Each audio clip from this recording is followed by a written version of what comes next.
ഇതെൻ്റെ നാടാണ്, എൻ്റെ സ്വന്തം നാട്. ചേന്നരക്കടവ് പെരുന്തുരുത്തി ഭാഗമൊക്കെ ഉൾക്കൊള്ളുന്ന സ്ഥലമാണ്. മംഗലം പഞ്ചായത്തിലെ 14-ാം വാർഡിൽ കൂട്ടായിക്കടവാണിത്.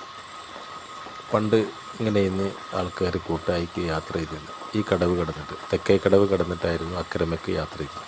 നിസ്കാരപ്പള്ളിയാണത്. ഈ പുഴ ഒരു വർഷം മുന്നേ ഇവിടെ വലിയൊരു അപകടം സംഭവിച്ചതാണ്.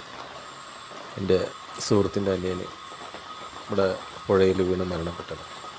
ഈ പുഴയിൽ തോണിയിലൊക്കെ കയറിയിട്ട് ചെറിയ തോണിയിൽ 3-4 ആൾ കൂടിയിട്ടൊന്നും വന്ന് പുഴയിൽ ഇപ്പോഴത്തെ സാഹചര്യത്തിൽ ഇറങ്ങരുത്. എന്താ വെച്ചാൽ നല്ല കുത്തൊഴുക്കുള്ള സമയമാണ്.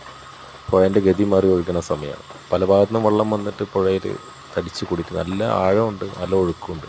പിന്നെ അത് മാത്രമല്ല, ഈ തണുപ്പത്ത് കൈയും കാലൊക്കെ കോച്ചി പിടിക്കും നീന്തുമ്പോഴേ. അപ്പോൾ അതും വലിയൊരു ഡേഞ്ചർ കേസാണ്.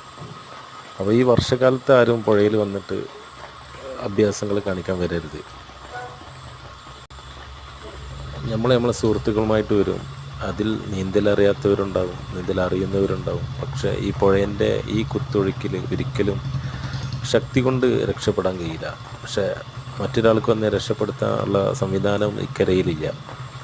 അതുകൊണ്ട് ഇങ്ങനെയുള്ള ഓരോ കടവുകളിലും പഞ്ചായത്ത് അടിസ്ഥാനത്തിൽ ഒരു രക്ഷാപ്രവർത്തനത്തിനുള്ള എന്തെങ്കിലും ചെറിയ ബോയകളോ അല്ലെങ്കിൽ എന്തെങ്കിലും ജാക്കറ്റുകളോ അങ്ങനെ എന്തെങ്കിലും ഓരോ കടവിൻ്റെ അവിടെ ഉണ്ടാവുന്നത് വളരെയധികം ഉപകാരപ്പെടും. ആരെങ്കിലും യാദൃശ്യമായിട്ട് വല്ല വെള്ളത്തിൽ അല്ലെങ്കിൽ എന്തെങ്കിലും സംഭവിച്ചാൽ രക്ഷപ്പെടുത്താൻ കരയിലുള്ള ആൾക്കാർക്ക് കഴിയും. അപ്പോൾ അങ്ങനെയുള്ളൊക്കെ സംവിധാനങ്ങൾ ഓരോ ഭാഗങ്ങളിൽ പഞ്ചായത്തുകളിലായിട്ട് ഓരോ പുഴൻ്റെ കരയിലുള്ള അല്ലെ ക്ലബ്ബുകളിലായിട്ട് ഉണ്ടെങ്കിൽ വളരെയധികം ഉപകാരപ്പെടും. പെട്ടെന്നൊരു ഫയർഫോഴ്സ് എത്തുന്നതിനെക്കാട്ടി മുന്നേ നമ്മളാൽ കഴിയുന്ന രക്ഷാപ്രവർത്തനങ്ങൾ നടത്താൻ പറ്റും. നീന്തൽ അറിയുന്നവരുണ്ടായിരുന്നു വരില്ല. പക്ഷെ എന്നാലും അപ്പോൾ വലിയൊരു കുറച്ച് റോപ്പോ അല്ലെങ്കിൽ ഒരു തോണിയോ അല്ലെങ്കിൽ എന്തെങ്കിലും ബോയോ അങ്ങനെ എന്തെങ്കിലും ഉണ്ടെങ്കിൽ വളരെയധികം സിമ്പിളാണ്. എന്നും കാണുന്ന മാതിരി ആവില്ല.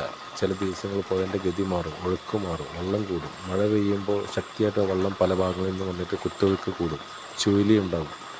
അപ്പോൾ ആരും ഇങ്ങനത്തെ സാഹചര്യത്തിൽ പുഴയിൽ വന്നിട്ട് അഭ്യാസം കാണിക്കരുത്.